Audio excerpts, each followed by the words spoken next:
माँ के बाद आप ही मेरे सब कुछ थे। हम मुझे छोड़कर चले गए। मैं अनाथ हो गया पिताजी, मैं अनाथ हो गया।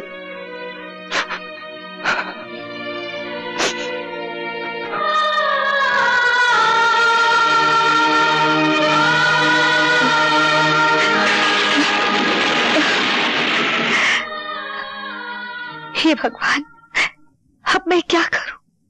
पति पत्नी के जीवन की इमारत सिर्फ विश्वास की बुनियाद पे खड़ी होती है।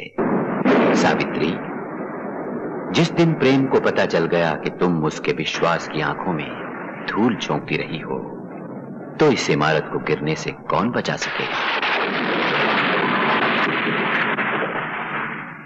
इस इमारत को अब झूठ बचा नहीं सकता। बचा सकता है तो सिर्फ सच ही बचा सकता है। और आज मैं सच बता के रहूंगी।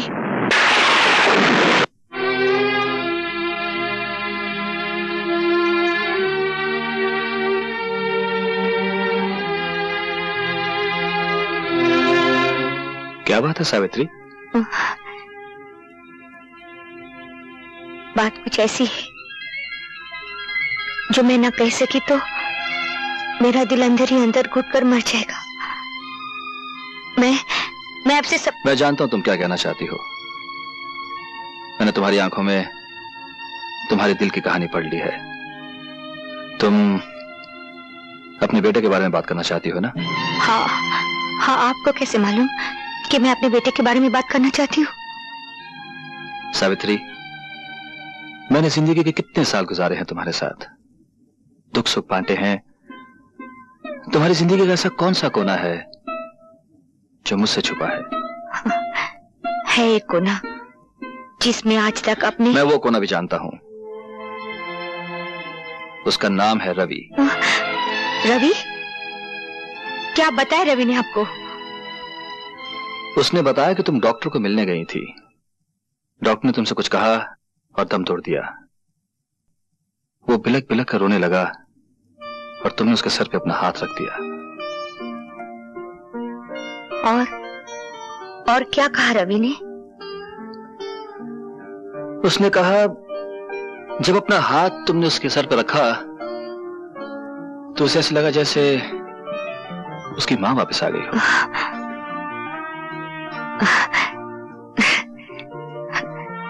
बेचारा, उसने मां को जाना ही नहीं, फिर भी मां से कितना प्यार करता है। डॉक्टर साहब के चले जाने के बाद वो अकेला हो गया है। मैंने उसे कहा वो हमारे घर आ जाए। मुझे विश्वास है तुम उसे मां का प्यार दोगी। मैं उसे घर ले आऊं? हाँ, घर? नहीं। क्यों, क्या बात है? मेरा मतलब है कि मैं... तुम राजेश के बारे में सोच रही हो? कहीं वो सोचेगा कि उसका हक बांटने वाला कोई आ गया। कोई बात नहीं, रवि हमारे गेस्ट हाउस में ठहर जाएगा, ठीक है? सावित्री, जवान बेटा बाप का बाजू होता है, ये मुझे रवि के आने के बाद ही पता लगा है। वो कैसे? जब से रवि ने हमारा कारोबार संभाला है, हर काम में उसकी समझ, मजदूरों से काम लेने का ढंग, ये सब बताता है कि वो हमारे कारोबार को हमसे बेहतर समझता है। चलो अच्छा हुआ, कोई तो आपका हाथ बटाने वाला मिल गया।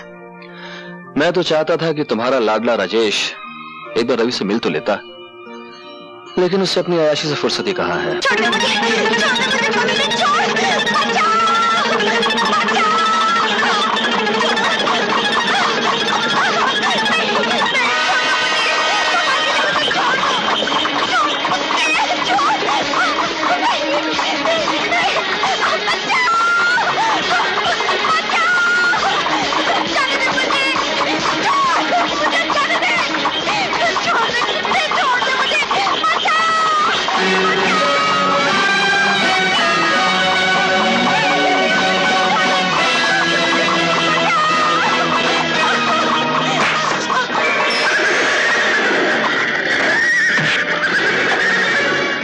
कौन हो तुम जो मेरे और मेरे शिकार के बीच में आके खड़े हो गए हो?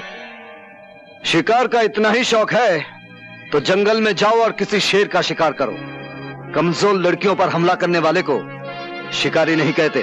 मालूम होता तुम्हारे मुंह में जो जबान है जरूरत से ज्यादा लंबी है, उसे काट के छोटी करनी पड़ेगी। मेरी जबान काटने से पहले मेरे हाथ की लंबाई तो देख ले।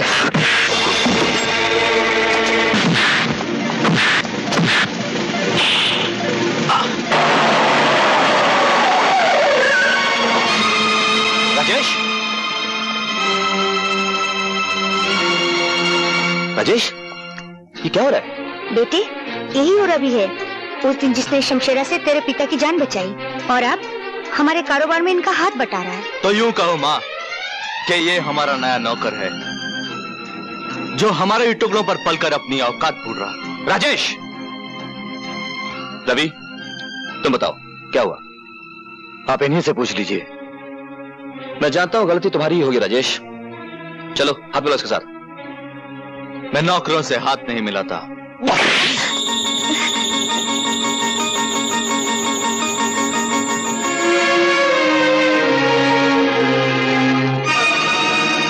ये क्या किया आपने? जवान बेटे पर हाथ उठाया? हाँ।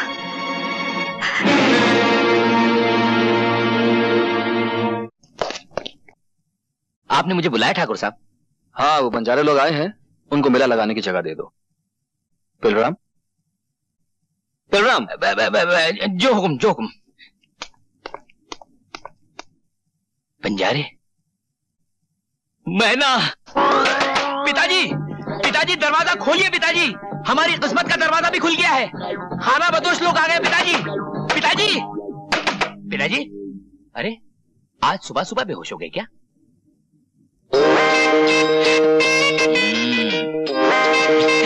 पिताजी, पेलू, होश से काम लो, जोश से नहीं।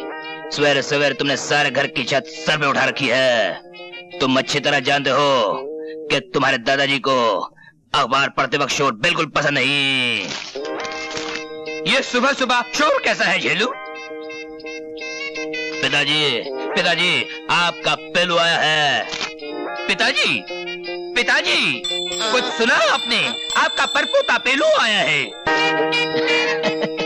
दादाजी गजब हो गया। मैना और उसके कबीले वालों ने हमारी जमीन पर डेरा डाला है और मैना है ना, पहले से भी ज्यादा खूबसूरत और जवान हो गई है। वो तो भागने को तैयार थी, लेकिन उसकी कम उम्र, आप लोग और हवालात के डर से मैंने ये आइडिया पोस्टपोन कर दिया। लेकिन अब वो पूरी तरह बालिग हो चुकी है और ये मौका मैं अपने हाथ से खोना नहीं चाहता। और इससे अच्छा मौका और क्या हो सकता है भीम पलासी खानदान से हमारे पुरखों की इज्जत का बदला लेने का है? ये क्या हो रहा है मैना? तेरी सुबह पे उस पेलू का नाम, तेरी शादी और उस पेलू लफंगे के साथ नहीं, कभी नहीं। मेरे खानदानी दुश्मन के साथ नहीं, कभी नहीं होगी। बापू, मैं तन, मन और जान से पेलूराम की थी, पेलूराम की हूँ और पेलूराम की रहूंगी। नहीं नहीं नहीं, तुम्हारी शादी तुम्हारी मर्जी से नहीं होगी। लेकिन क्यों? तुम्हारी शादी बंसी से होगी, जो हमारे कबीले के सरदार के साले का साला है। सारी खुदाई एक तरफ, साले के साले का साला एक तरफ। आहा, आइए आइए हमारे होने वाले जवाईराज, आइए। बापू, आज मेरी मैना इतनी चुप क्यों है? चहक क्यों नहीं रही है? वो शर्मा रही है बेटे, तुझसे शर्मा रही है। थोड़ी देर के लिए तू बाहर चला जा, मैं इसे अभी चहकाता हूँ। नहीं नहीं नहीं, मैं मेले में अकेली जाऊंगी। अकेली? अकेली? बापू, बापू, अगर मैना मेले में अकेली चली गई तो फिर वापस नहीं लौटेगी। है? मुझे याद है, इस उम्र में एक बार मेरी माँ भी अकेली मेले में चली गई थी, आज तक नहीं लौटी, नहीं लौटी। क्या? हाँ, ये जग बीती नहीं है बापू, आप बीती है।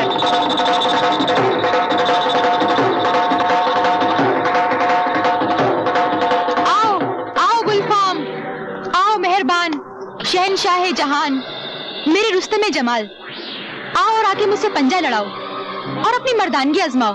तमाशबीनो, तुम्हें सिर्फ गुल बदन की कलाई मोड़नी है।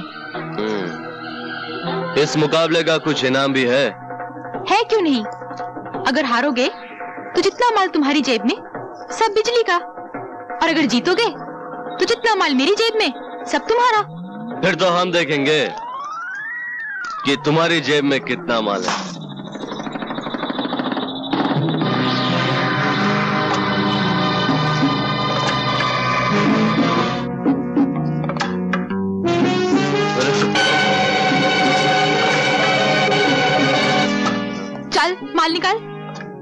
अरे मेरा बटुआ कहाँ गया? अरे घर से बटुआ लाया भी था या फोकट में ही तमाशबीनी करने चलाया था? अरे देखो लोगों, ये खेल इसी कलाई का नहीं, हाथ सफाई का है। अबे ए जग्गा, जरा दिखाना इस मर्दुए को अपने हाथ की सफाई। अबे चलता। अबे मुंह से ऐसी बात आ रही जैसे शराब का पूरा पीपा उधेल दिया अंदर। अरे ओ शराबी, क्यों दूसरों का बिजनेस खराब करता है? चल चल यहाँ से, चल। अरे छोड़ो मुझे यार। है कोई और कोई है कलाई मोड़ने वाला? ओ बिजली भाई, हम आ गए तुम्हारे बाजार में अपनी मर्दानगी आजमाने। देखना है कितना जोर है तुम्हारी कलाई में। हार जाओगे शहजादे। बिजली से जो पंजा लड़ाता है मुंह की खाता है। पंजा तो हम लड़ाएंगे बिजली भाई, तुम्हारी कलाई तो फूलों की तरह है। अरे हम तो वो हैं जो नंगी तलवार को मुट्ठी में पकड़ लेते हैं।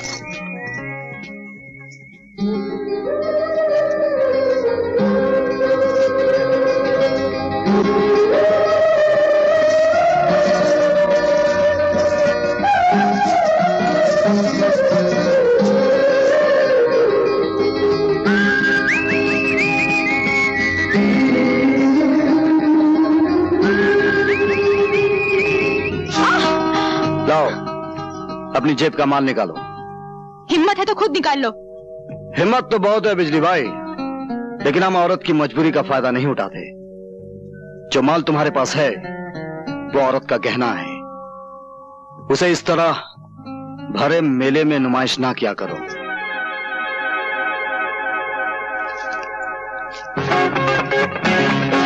अरे जग्गा, वो भाषण देने वाला तो बड़ा चालू निकला। मेरी चोली में से बटुआ ही निकाल के ले गया। तू पकड़ ना जाकर। मैं अबे अबे पैसे लेके कहां भागता है?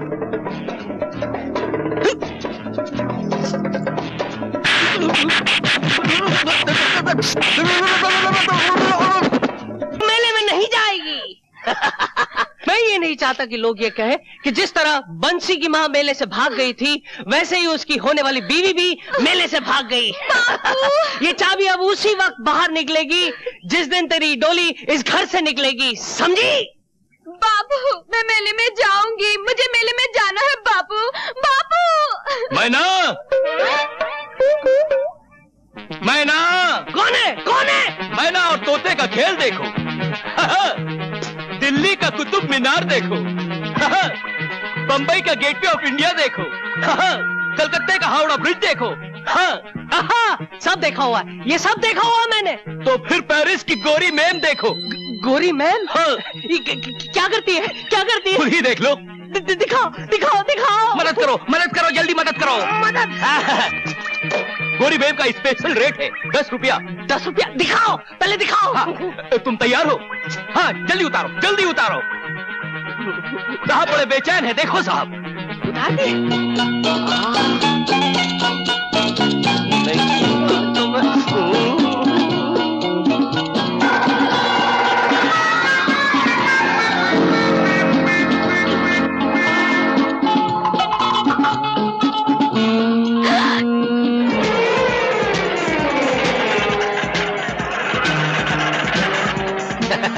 देखा मैना, तेरे बाप को तो मैंने ऐसा काम पर लगाया है कि रात भर बाइस्कोप देखता रहेगा।